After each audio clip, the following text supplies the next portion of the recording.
요한복음 4장 15절부터 26절까지의 말씀 한 절씩 교독하겠습니다. 여자가 이르되 주여 그런 물을 내게 주사 목마르지도 않고 또 여기 물 기르러 오지도 않게 하옵소서. 이르시되 가서 내 남편을 불러오라. 여자가 대답하여 이르되 나는 남편이 없나이다.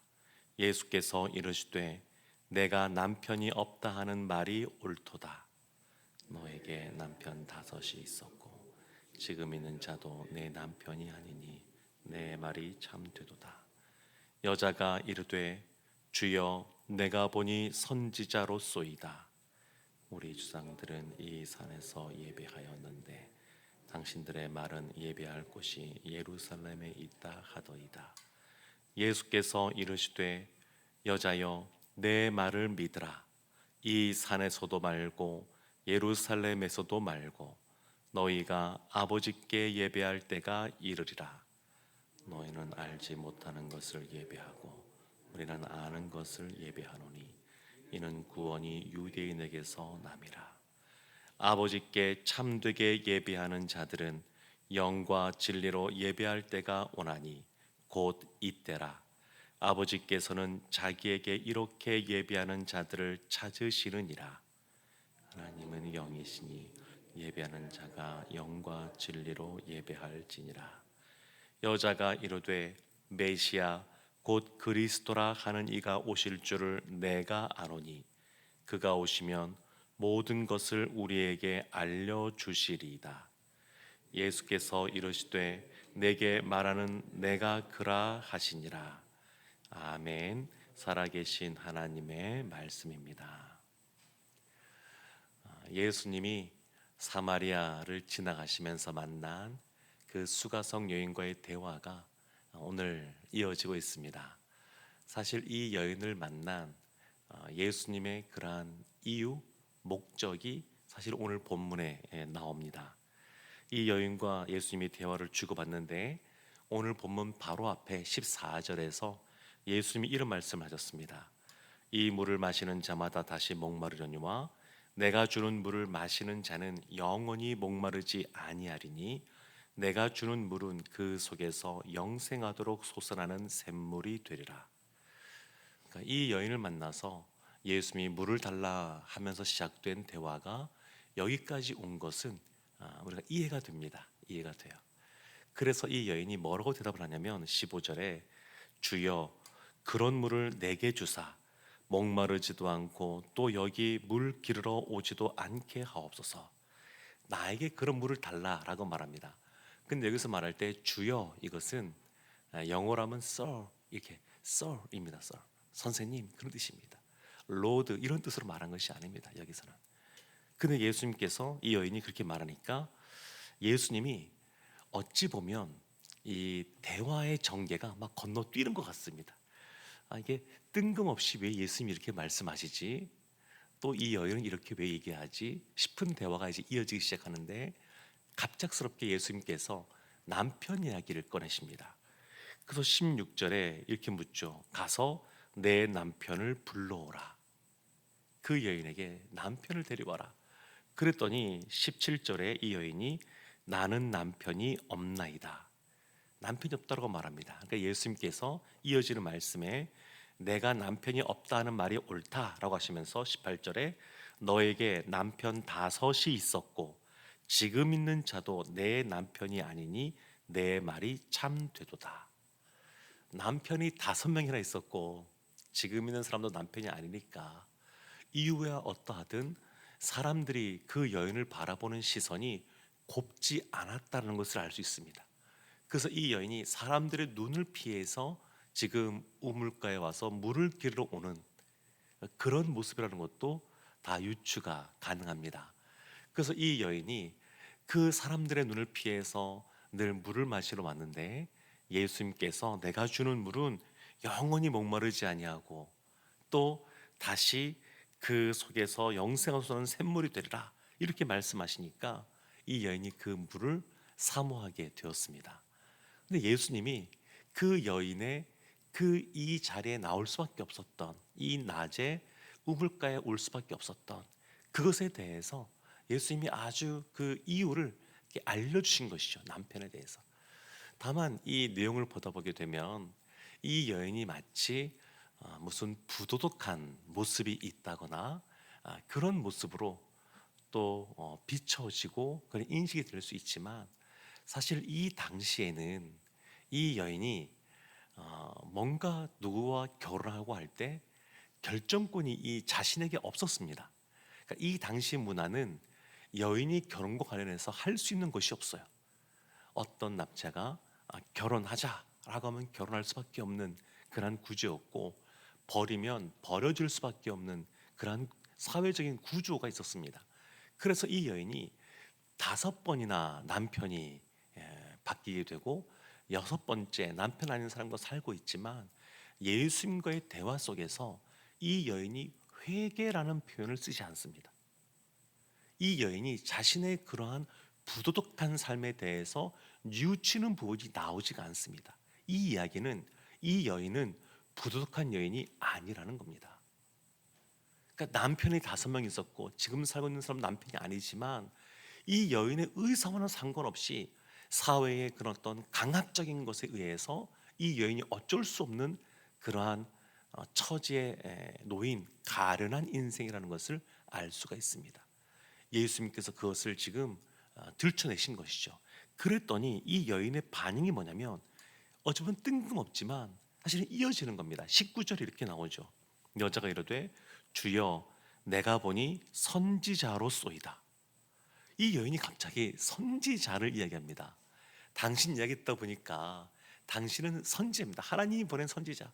선지자가 아니면 어떻게 이렇게 알 수 있습니까? 이런 의미로 묻습니다. 그리고 20절에 정말 이 이야기 어려운 말을 이 여인이 하기 시작하는데, 예배에 대해서 말합니다. 우리 조상들은 이 산에서 예배하였는데 당신들의 말은 예배할 곳이 예루살렘에 있다 하더이다. 이 산, 사마리아에 있는 그리심 산을 말합니다. 솔로몬이 죽은 이후에 그 르호보암 당시에 나라가 남유다와 북이스라엘로 나눠지게 되었습니다.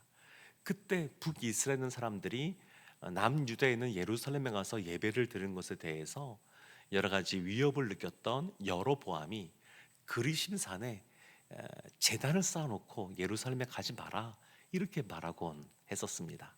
그러니까 그 역사 속에서 이 여인이 지금 말하고 있는 것이죠.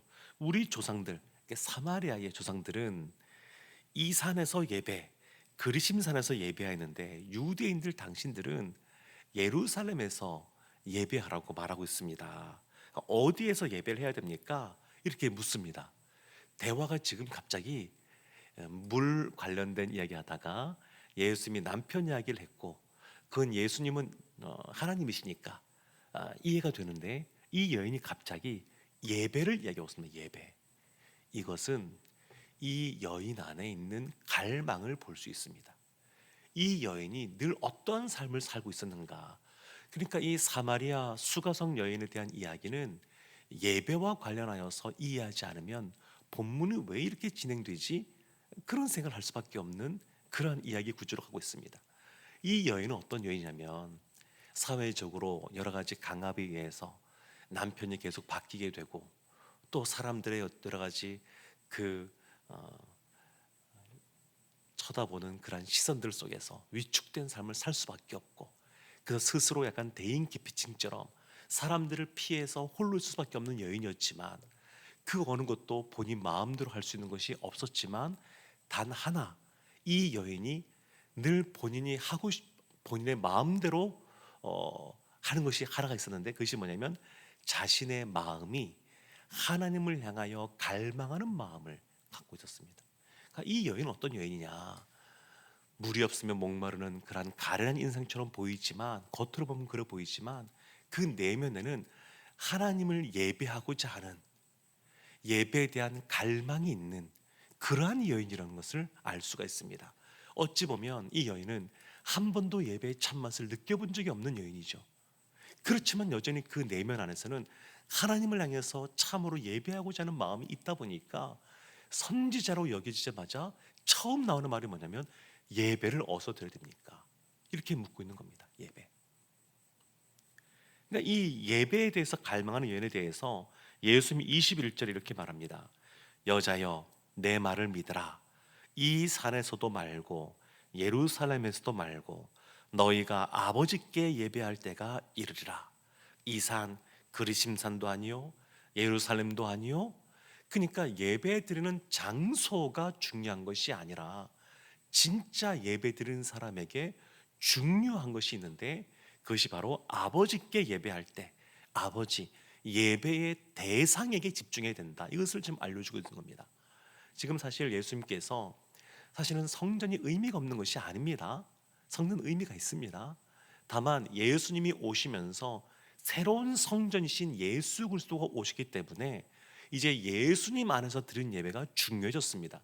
그래서 예수님께서 아버지께 예배할 때가 이른다, 이런 말씀을 하신 겁니다. 22절에 너희는 알지 못하는 것을 예배하고 우리는 아는 것을 예배하노니 이는 구원이 유대인에게서 남이라. 그러니까 아는 것, 그러니까 무엇을 알아야 되느냐? 특별히 예배드리는 대상인 하나님을 알아야 된다. 이것을 예수님이 지금 이어서 말씀하고 계신 것이고, 23절에 그래서 아주 유명한 말씀을 하시죠. 아버지께 참되게 예배하는 자들은 영과 진리로 예배할 때가 오나니 곧 이때라. 아버지께서는 자기에게 이렇게 예배하는 자들을 찾으시느니라. 아버지께 참되게 예배하는 사람들, 영과 진리로 예배한다. 영은 성령이죠. 성령으로 예배하는 사람. 그리고 진리, 진리의 말씀, 진리의 영. 이것은 어떻게 보면 크게 보면 성령으로 볼 수 있지만, 또 진리라고 하면 예수님이 진리이시기 때문에 또 예수님 안에서라고 볼 수도 있습니다. 그래서 이 신령과 진정으로 예배할 때 그때가 온다. 그리고 하나님은 그와 같이 하나님을 바라보고 성령 안에서 또 진리의 말씀이신 예수님 안에서 하나님을 예배하는 자들을 찾으신다, 이렇게 말씀하십니다. 그래서 24절에 하나님은 영이시니 예배하는 자가 영과 진리로 예배할지니라. 아주 유명하고 중요한 말씀을 해주십니다. 그러니까 이 여인을 만나서 이 말씀을 하고 싶었던 겁니다. 그 영혼에 가람이 있는 그 여인, 특별히 예배에 대해서 가람이 있는 그 여인에게 그 예배에 대해서 예수님이 알려주기 위해서, 참 예배에 대해서 알려주기 위해서 사마리아 성을 지나가시면서 이 여인을 만나신 겁니다. 사마리아 성을 지나가시는 이야기가 나오지만 그 중에서 이 여인을 만난 사건 한 가지만 기록되어 있습니다. 그 말은 예수님이 이 사마리아 성을 지나가는 것, 이 여인을 만나 이 여인이 참된 예배자로 거듭나게 하기 위해서 이것을 지나가고 있다, 이렇게 볼 수가 있습니다. 이 여인도 참 대단한 여인입니다. 늘 영에 대해서 갈망하는 마음이 있어요. 영적인 여인입니다. 그러니까 예수님의 이 말씀들이 이어지고 있는 겁니다. 그래서 25절에 이 여인이 이렇게 말하죠. 메시아 곧 그리스도라 하는 이가 오실 줄을 내가 아노니 그가 오시면 모든 것을 우리에게 알려주시리이다. 그러니까 지금 메시아를 얘기합니다. 그러니까 이야기가 팍팍 건너뛰는 것 같지만 이 여인의 마음속에 늘 하나님을 생각하고 그 말씀을 기억하고 예배를 사모하다 보니까 이런 대화가 가능한 겁니다. 그래서 이 여인이 당신은 메시아가 온다고 그럽니다. 그리스도. 그러니까 예수님께서 분명하게 뭐라고 말씀하시면 26절에 내게 말하는 내가 그라 하시니라. 내가 그라. 하나님께서 모세에게 사명을 주시면서 자신의 이름을 알려줄 필요가 있어서, 그에게 사명을 준 사람이 누군지 알려줄 필요가 있어서 나는 스스로 있는 자이다, 이런 말씀하십니다. 사실은 그것이 여호와란 이름이 사실은 이름이라기보다는 하나님의 그러한 속성, 하나님의 성품을 드러내는 무슨 이름이라고 표현할 수가 있는데, 지금 이것도 마찬가지이죠. 나는 스스로 있는 자이다. 그것처럼 내가 그라, 내가 바로 메시아다. 예수님께서 유대인들에게 이런 것들을 명시적으로 말씀하신 경우가 거의 없습니다. 나중에 재판 받으실 때 그때 그렇게 말씀하신 적이 나오고, 유대인들은 이런 말씀을 하지 않으셨어요. 왜냐하면 그들이 갖고 있었던 메시아 대망 사상은 그들을 정치적으로 그들을 구원해내고 또 로마로부터 벗어나게 하고, 이런 생각들이 강하다 보니까 그들에게 이것을 말한다 그래서 그들이 알아들을 수 있는 것도 아니고, 여러 가지 더 혼란만 생각하서 예수님께서 직접적으로 말씀하지 않곤 하시는데, 이 여인에게는 직접적으로 말씀해 주십니다. 사람들이 손가락질하던 사마리아인, 그 중에서도 사마리아 사람들도 손가락질하던 남편 5이 있었고, 지금 있는 사람도 남편이 아닌 이 여인, 그러한 가란 이 이 여인에게 예수님이 직접적으로 말씀하신 겁니다. 내가 메시아다. 사랑하는 성도 여러분, 여러 가지 상황이 우리 마음대로 안 될 때들이 있습니다.